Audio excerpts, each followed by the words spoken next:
5 വർഷത്തിനു ശേഷം നാട്ടിലേക്ക് മടങ്ങാനിരുന്ന മലയാളി റിയാദിൽ ഹൃദയാഘാതത്തെ തുടർന്ന് മരിച്ചു. തിരൂർ കല്ലിങ്ങൽ സ്വദേശി മുഹമ്മദ് റഫീഖിനെയാണ് മുറിയിൽ മരിച്ച നിലയിൽ കണ്ടെത്തിയത്.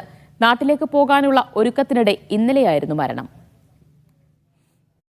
റിയാദിൽ എക്സിറ്റ് 13 ഹൌസ് ഡ്രൈവറായി ജോലി ചെയ്യുകയായിരുന്ന തിരൂർ കല്ലിങ്ങൽ സ്വദേശി മുഹമ്മദ് റഫീഖ് സൗദിയിലെ റിയാദിലെ റൂമിൽ വെച്ച് ഇന്നലെയാണ് മരിച്ചത്.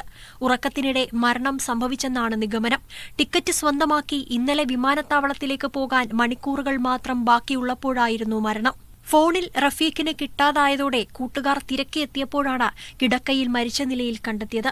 കോവിഡ് കാലത്ത് ജോലി നഷ്ടപ്പെട്ടതോടെയാണ് നാട്ടിലേക്ക് പോകുന്നത് വൈകിയത്. വീട്ടിലേക്കുള്ള ബാഗേജെല്ലാം തയ്യാറാക്കിയ ശേഷമായിരുന്നു മരണം. ഭാര്യയും 3 മക്കളും നാട്ടിലാണ്. മൃതദേഹം വെള്ളിയാഴ്ച രാവിലെ നാട്ടിലെത്തിച്ച് ഖബറടക്കും. Media 1 Riyadh.